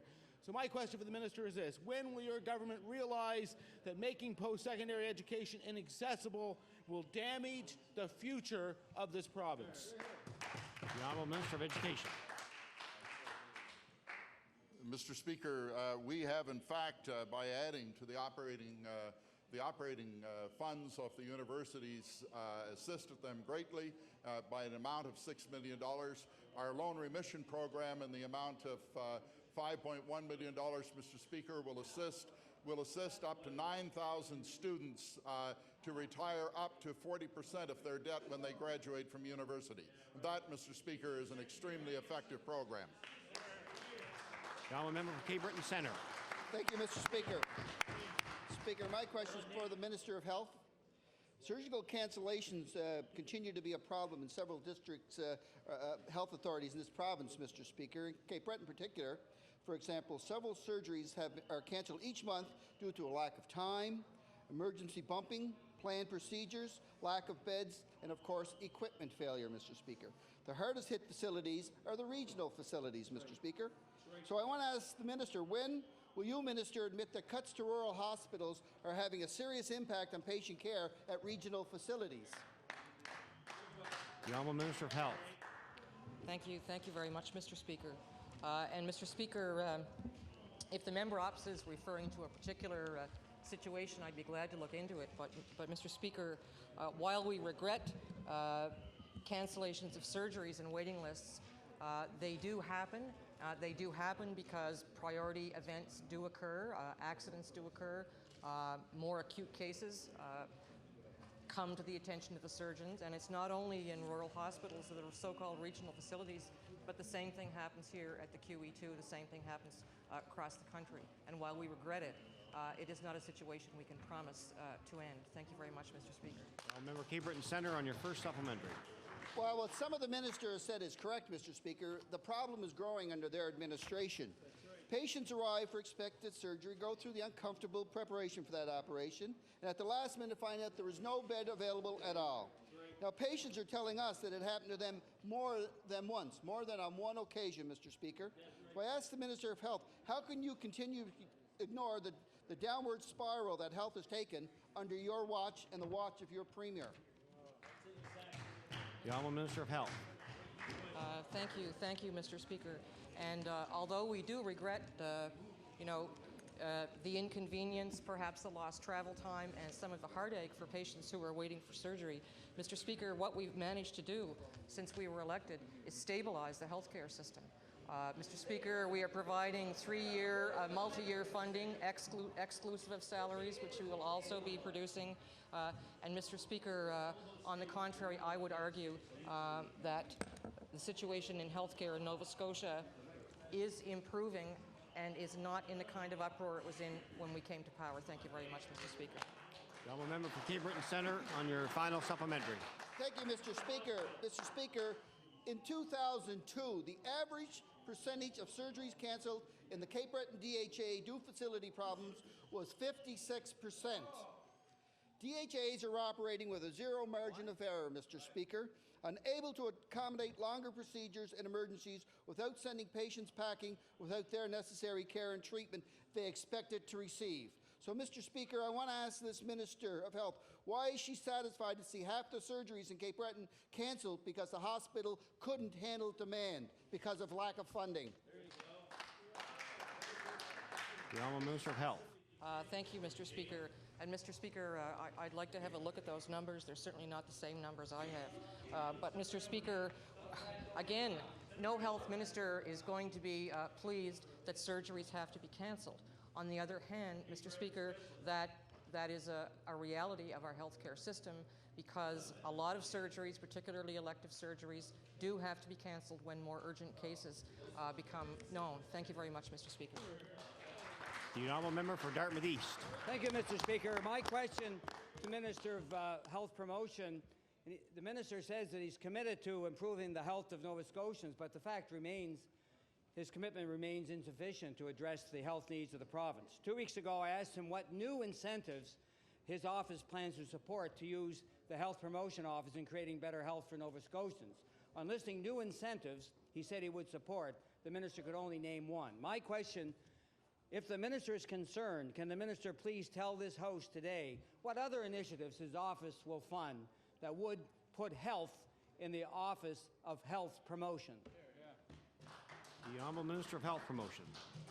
Well, thank you very much, Mr. Speaker, and I'd like to thank the member for the question. Indeed, Mr. Speaker, the list is so long I'll have to write them down in paper and send them to the member, Mr. Speaker. The honourable member Dartmouth East on your first supplementary. Mr. Speaker, one health group that he could add to the list that this minister knows about, but he failed to mention, is the excellent health promotion work done that the Cape Breton Wellness Centre is doing. Mr. Speaker, this centre lost funding this year and hasn't had any primary health care funding that Nova Scotia received from Ottawa.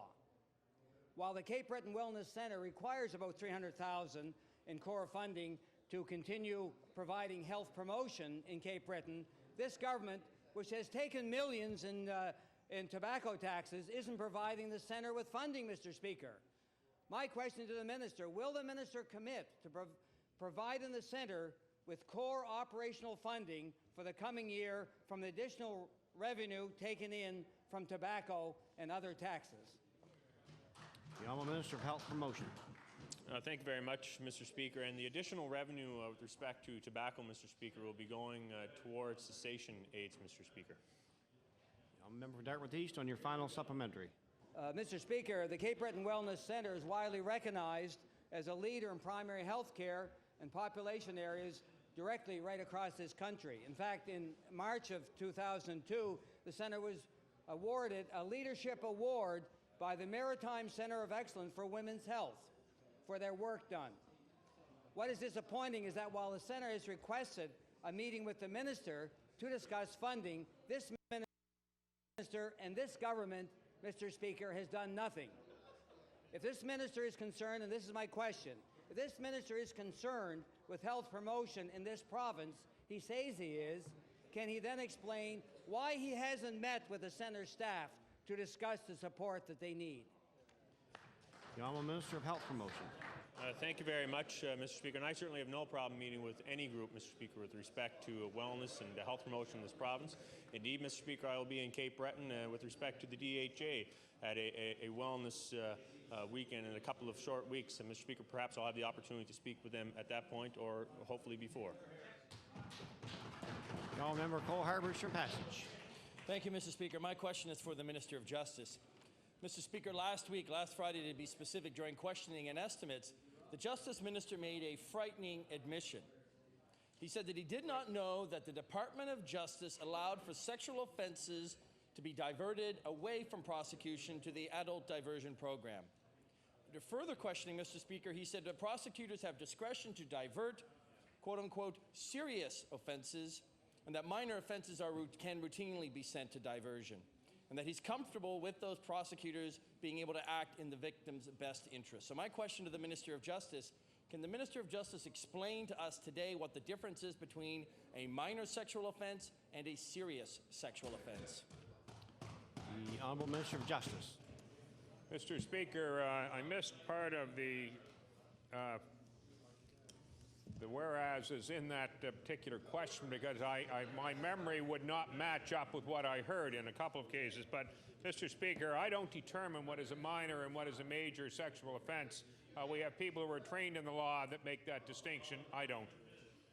Now, member for Cole Harbour Passage on your first supplementary.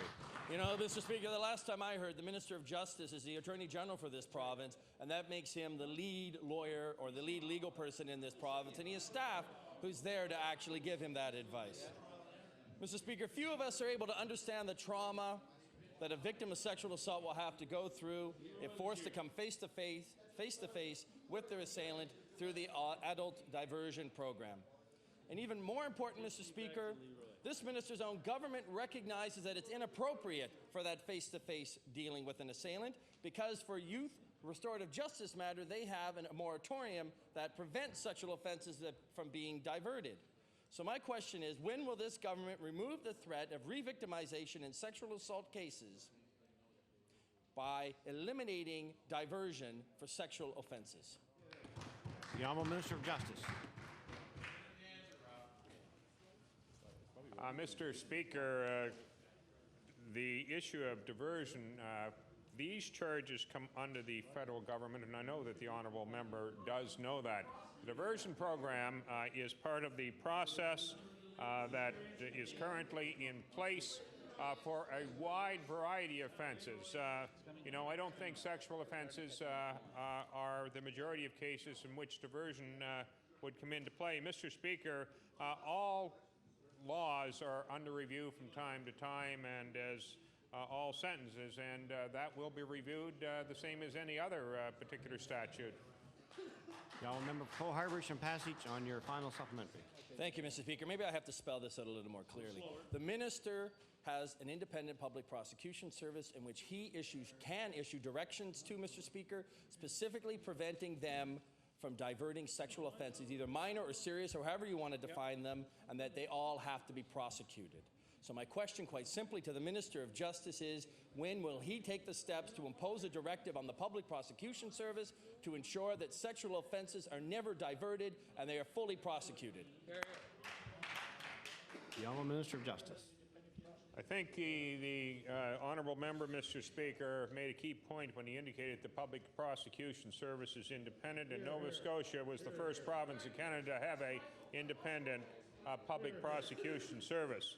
Mr. Speaker, if the Public Prosecution Service, I have not received any complaints about the Public Prosecution Service not carrying out their responsibilities in appropriate fashion. The honourable member for Dartmouth East. Thank you, Mr. Speaker. My question to the Minister of Health Promotion. Mr. Speaker, many of our province's athletes are funded by Nova Scotia Sport and Recreation Commission, which is now a division of Health Promotion.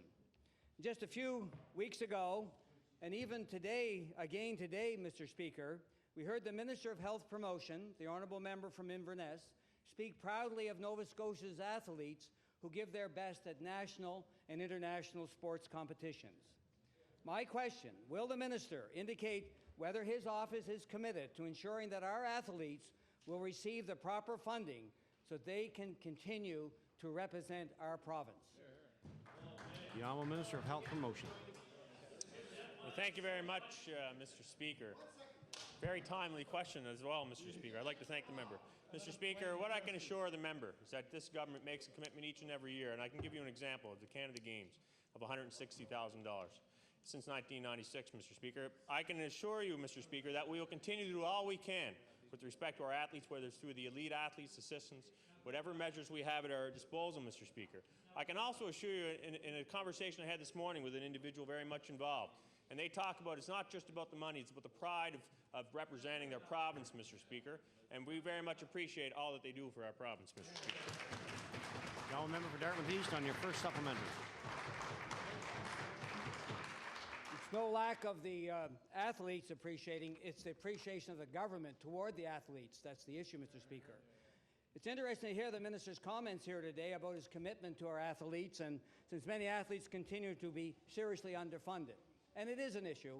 It comes down to that. Miss Amy Cotton, who is originally from Judic in the minister's own riding, has moved to Quebec, or will move to Quebec. By representing Quebec, she will receive $10,000 per year in funding that she requires in order to train for Olympic judo competitions. And I'd like to file that story from the local Oran press.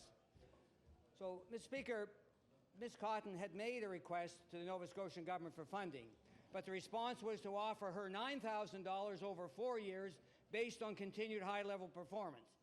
Now, my question to the minister is, what is this minister doing to ensure that our athletes, like Ms. Cotton, continue to train in Nova Scotia instead of going to other provinces to represent them at national, to represent Quebec, for instance, in this case, at national and international sporting events? What's your commitment, Mr. Minister? Health motion. Mr. Speaker, indeed, I know the individual the member is referring to and have a deep respect for the accomplishments that she has had, Mr. Speaker, growing up in this province and having many opportunities, Mr. Speaker, whether it's through the education system, whether it was through Canada Games, Mr. Speaker, or whether it was through assistance programs that this government and governments before it have had, Mr. Speaker. Now, member for Dartmouth East, on your final supplementary. This is a government, that minister is part of a government that takes more out in sports tax than it puts back into sports, Mr. Speaker. And that's the reality of what we're dealing with. Well, the minister talks proudly, and again, as recently as today in his resolution of support for athletes, other provinces are doing more. Saskatchewan, similar size, five times the amount of funding going into for athletics. Quebec, for example, wants their athletes to do well in international competitions, so they invest, Mr. Speaker, in their athletes. Mr. Speaker, sports training is hard work, and it takes commitments, and our athletes have it. So my question to the minister, can the minister detail his commitment to funding Nova Scotian athletes to remain representing their own province here in Nova Scotia? The Honourable Minister of Health Promotion. Mr. Speaker, I thank the member for the question, Mr. Speaker, and indeed I can assure that member of the commitment of this government, Mr. Speaker, with respect to our athletes, Mr. Speaker. And I can also assure, well, it's quite ironic, Mr. Speaker, coming from a former Minister of Health who couldn't even come forward with a tobacco strategy for this province, Mr. Speaker. What that member should have, Mr. Speaker, we were last in the country, Mr. Speaker, last in the country when it came to tobacco use, Mr. Speaker, coming from that member. We should give him the last but not least award, Mr. Speaker, the end of the line, the bottom of the barrel, Mr. Speaker. That's what that member was when he was health minister.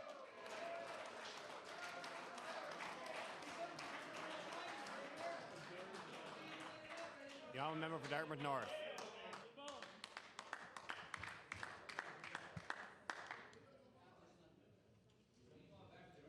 The Honourable Member for Dartmouth North. Thank you, Mr. Speaker. My question is for the Minister of Community Services. Workers with the Regional Residential Services Society are continuing their fight for wage parity with workers who do the same job in institutional settings. While the strike enters its third week, private nurses have been hired to care for the vulnerable residents and caught in the middle of this terrible situation. Could the minister clarify to the members of this House who is paying for the rental of Simpson Hall and the private nursing staff caring for the RSS residents? The Honourable Minister of Community Services. Yes, thank you, Mr. Speaker. I thank the member opposite for his question. It is disappointing that the strike is dragging on, and I know it's very hard on the residents, I know it's hard on the families, and I know it's hard for the employees that are out on the picket line. But with reference to the member's question, Mr. Speaker, RSS pays the bills, and ultimately they come to the Department of Community Services. But it is the private care provider, which is made up of the nonprofit board of directors, are the ones that provide the care. Thank you, Mr. Speaker. The Honourable Member Dartmouth North on your first supplementary. Thank you, Mr. Speaker. The minister's already informed us on who pays the bill. Ultimately, it comes to the Department of Community Services. Mr. Speaker, the Regional Residential Services is forwarding the bills to the Department of Community Services. This government is willing to drag out this strike because they refuse to give sufficient funds to our RSS so they can return to the table with a reasonable offer. Yet at the same time, this government is willing to spend money on rent at Simpson Hall and private nursing services. I asked the Minister of Community Services, how much is his department paying on an hourly basis to the agencies providing care to the RSS clients? The Honourable Minister of Community Services. Yes, thank you, Mr. Speaker, and I thank the member opposite for again allowing me to point out the support that this government has provided to that sector. Again, Mr. Speaker, I would remind the member that we fund non-profit service providers to care for the residents. There are many of these non-profit service providers, Mr. Speaker, and 4 years ago, we set standards across the province, Mr. Speaker. We agreed on what would be an appropriate wage and the training that would be needed to meet that wage. And indeed, Mr. Speaker, we increased the funding by up to 50% to that sector. And Mr. Speaker, I think most people would agree that 50% over 4 years is a substantial commitment to those residents and their families. Member Dartmouth North on your final supplementary. Mr. Speaker, most Nova Scotians that I would know would agree to a fair wage for those individuals who are employed in helping the most vulnerable in our province. Mr. Speaker, the Department of Community Services holds its purse strings, and it's only the group that can offer a solution to job action to our RSS. The families affected by this strike have invited all stakeholders, including Community Services, to a meeting tomorrow. I asked the Minister of Community Services, will you attend at that meeting and live up to your responsibilities to help resolve this contract dispute? Honourable Minister of Community Services.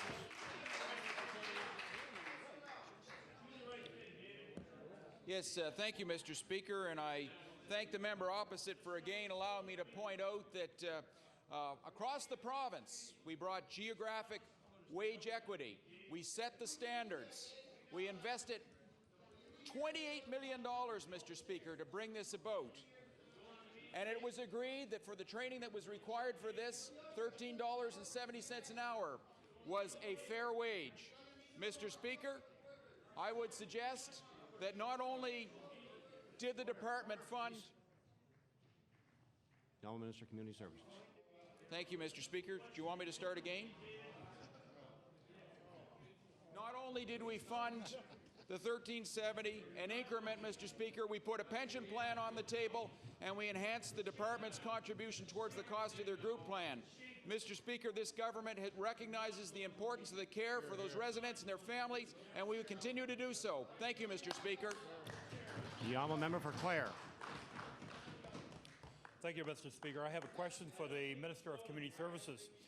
Mr. Speaker, repeatedly in this House and even in a press conference outside this House, the Minister has been informed about the severe impact that the regional residential service strike is having both on the clients and indeed their families.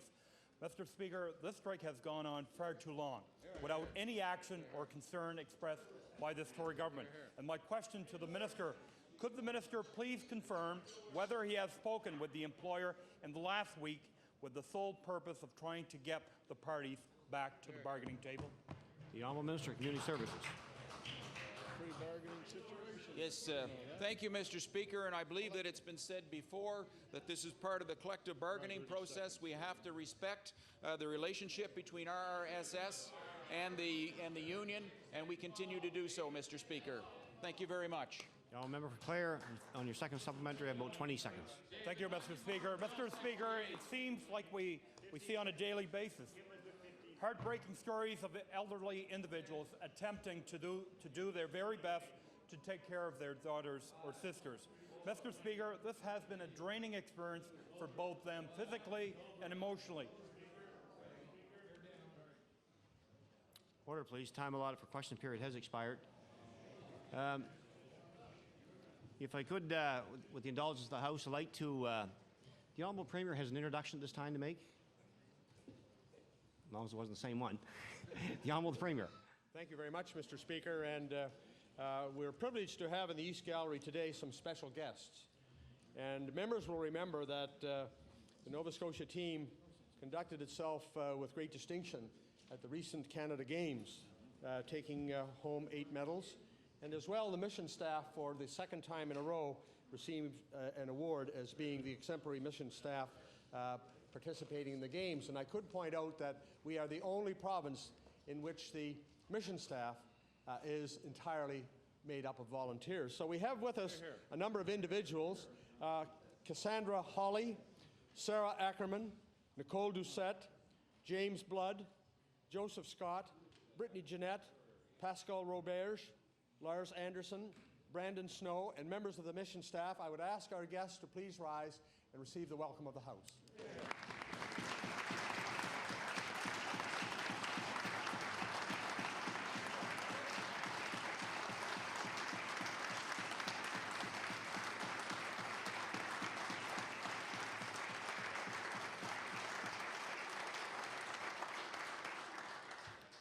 Thank you. We certainly welcome our special guests to the gallery today. At this time, it gives me great pleasure as well to introduce in the Speaker's Gallery a special visitor, 2 special visitors. Angela Browning, who is a Member of Parliament of the United Kingdom. Her riding is, and I hope I say this right, Tiverton and Honiton. Accompanying Angela at this time is her husband, David Browning, and they're visiting her cousin, Ron Cross, and his wife, Karen Cross of Dartmouth. And I'd ask them to rise and receive the warm welcome to the House, please.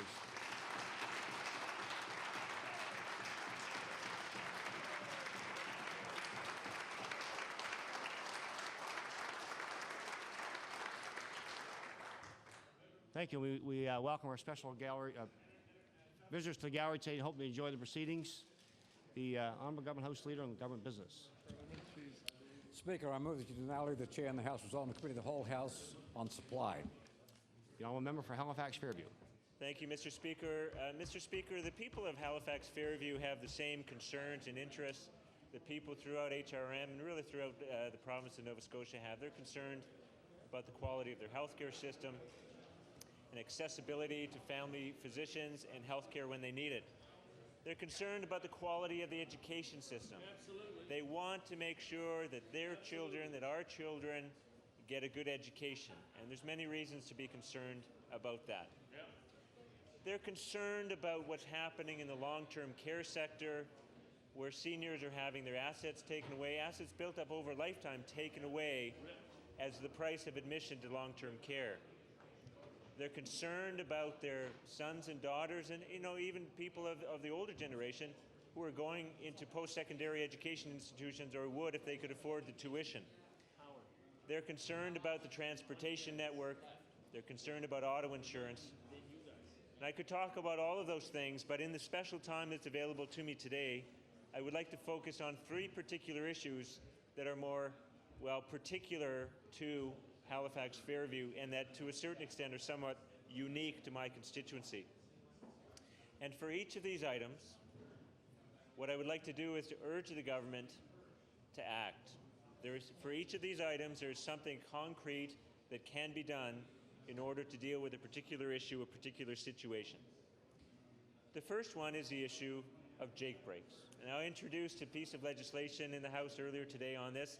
I've introduced it before, and I'm hoping to have a conversation later today with the Minister of Transportation about it. For those of you who don't live close to a 100 series highway, this may be a bit of a mystery. What is this issue all about? If you do live close to 100 series highways or a major road that has large truck traffic on it, you'll know exactly what it's about. And it's the use of the engine retardant brakes, which are very, very, very loud. People in my constituency who live beside the Bicentennial Highway tell me they get jolted out of bed in the middle of the night. It's a serious issue when you have a major road next to a residential area. And in the constituency of Halifax Fairview, there is a street, namely School Avenue, which is closer, I'm told, to a 100 series highway than any other residential street in all of the Halifax regional municipality. But it's not just people on that street who have a problem with jake breaks. On the weekend, I visited the home of a family who are not 1, not 2, but 4 streets over from the Bicentennial Highway. That's what they called me about. That's what they wanted to talk to me about. What can be done about the use of jake brakes? Well, Mr. Speaker, I've been working on this issue for the past, well, it must be 6 months now since it was first raised with me by residents of Fairview. There is something that can be done.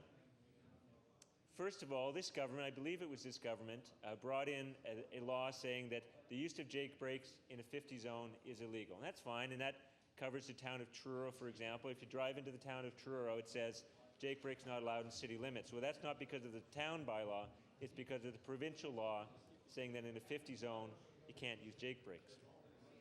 The problem is a particular stretch of the 102 that we're talking about is not a 50 zone, it's a 70 zone. So it's not illegal to use jake brakes. Now, I've discussed this issue with representatives of the Atlantic Provinces Trucking Association, which represents many or most of the long-haul truckers, and I've also discussed it with the Short-Haul Truckers Association, and both of them told me the same thing, and that is that except in heavy traffic, there is no need for jake brakes to be used on that particular hill.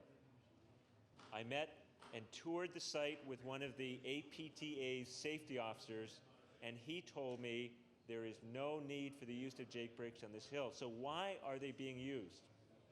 To cut a long story short, Mr. Speaker, he told me that really there are some truckers who are simply not aware of the impact that they're having on nearby residential areas, or worse, there's a small group that were referred to by both of the truckers associations as the cowboys, the ones who like the sound of the loud trucks, who are awake in the middle of the night and they want to make sure that everybody else is up with them.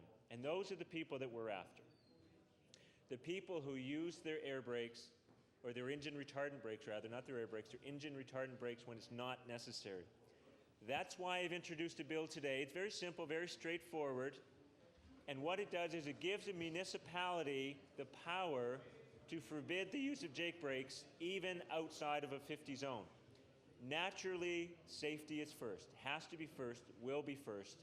If truckers need to use their engine retardant brakes for safety purposes, then they'll still be able to. But where it's not necessary, especially at night, this law will permit the municipality to pass a bylaw outlawing the use of jake brakes. It's a good measure, Mr. Speaker. I commend it to the government's attention and to the attention of the Minister of Transportation, with whom I hope to speak later. I know there are members on that side. I don't mind naming the member for Colchester-Musquodoboit Valley, an experienced trucker. He and I have conversed about this informally, and he understands, he knows the issue that I'm talking about.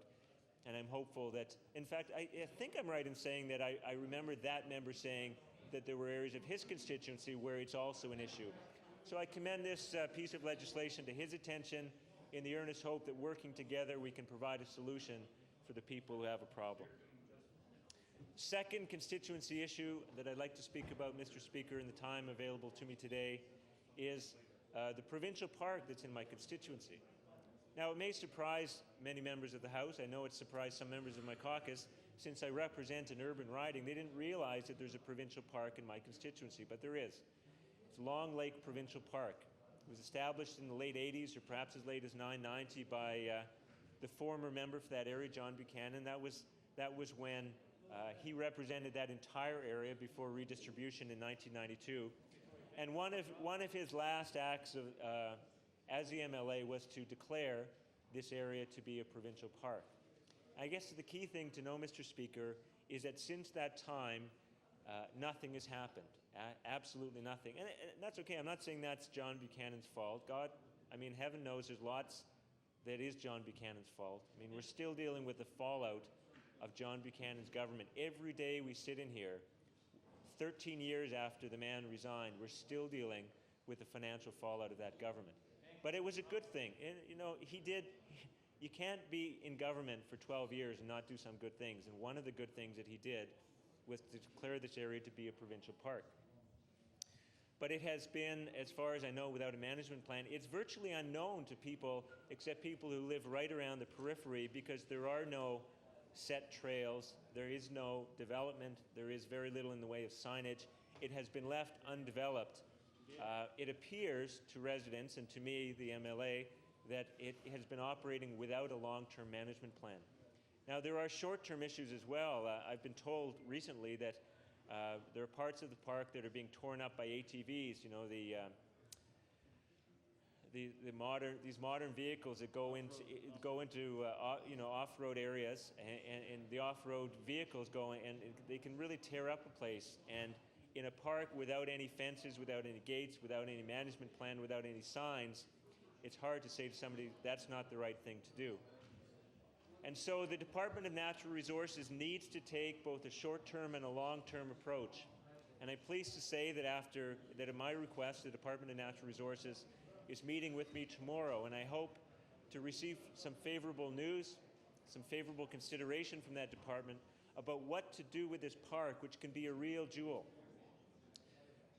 Point Pleasant Park is available to residents of the city, but the nearest provincial park to Peninsular Halifax is Long Lake Provincial Park. And with careful planning and management, it can be a real jewel. And I'm pleased to say the park is shared between myself and my colleague, the member for Timberley Prospect, and the member for Halifax Atlantic. And together, we are determined to turn this into the jewel that it can be. Appropriate protection, appropriate management is what is needed, and I really commend that issue to the Minister of Natural Resources for his consideration. The third issue that I'd like to talk about, Mr. Speaker, in the short time available to me in this context, is the lessons that we have to learn from what has happened up in the Fairmount subdivision in my constituency. There was a very large, very beautiful, but very contaminated piece of land, the subject of 40 years of indiscriminate dumping of industrial waste, and really nobody knows for sure what was dumped there because it was truly indiscriminate and unrecorded. And up until this year, it has defeated the attempts of all developers to clean up the site at a reasonable cost. But a developer came along and came up with a plan and said, I know how to clean this up, and I know how to do it at a way that's affordable. And indeed, much to everyone's surprise, the work has gone ahead and lots are being sold. But unusual situations call for unusual remedies, and what's happening is that a never-before-used method is being used to deal with this contaminated soil. And that is it's being scraped off the property and being put at the southern boundary of the property beside the CN rail line in what's called a containment cell. And this use of the containment cell is absolutely new to Nova Scotia. It is the first time there has been any kind of containment cell like this in the open in a residential area. So it's new for everybody. But there are certain fundamental things that should have been done that were not done. And one is to get security from the developer for the long-term maintenance of this property. Now, the problem is that the developer made long-term commitments. They're going to keep owning this containment cell, and they've made commitments far into the future, in perpetuity, essentially, to maintain this containment cell. But the developer, like all developers, set up a paper company to look after the development. The paper company, after the lots are sold, will have no assets, so the promise is being made by a paper company with no assets. That's fine, there's nothing wrong with that. That's the way developers and other companies do business. The problem is that the government didn't ask for any security. And so it was only after the fact, after the work had started, at my request, that the department said, hey, how about some security for that promise? If things don't go the way we planned, where's the financial guarantee that you're going to be able to come up with the money to do what you promised to do?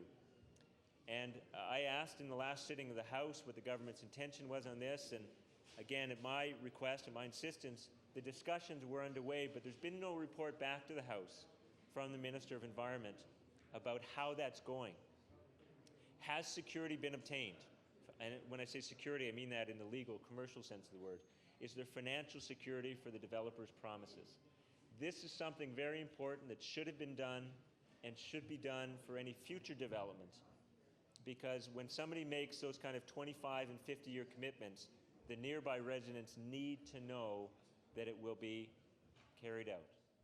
Those are the issues, Mr. Speaker, those are some of the issues on which I've been working on behalf of the residents of my constituency. Those are the issues on which I will continue to work, and if my constituents so desire, those are the issues on which I will continue to work after the next election. with the support of the government of the day, whoever that may be. Thank you, Mr. Speaker. The honourable member for Cape Breton West. Thank you, Mr. Speaker. I'm pleased to rise and offer a few comments as we enter into supply. Mr. Speaker, I couldn't help but notice, I'm sure as all members of this House have noticed, the sights and the sounds out around Province House with the protesters that have pickets, with some rather concerning pieces of information on there that reflect rather badly upon this government's ability to deal with labour relations in the province of Nova Scotia. Mr. Speaker, I find it very disturbing that we have mentally challenged and seriously disabled individuals of this province being shoveled around.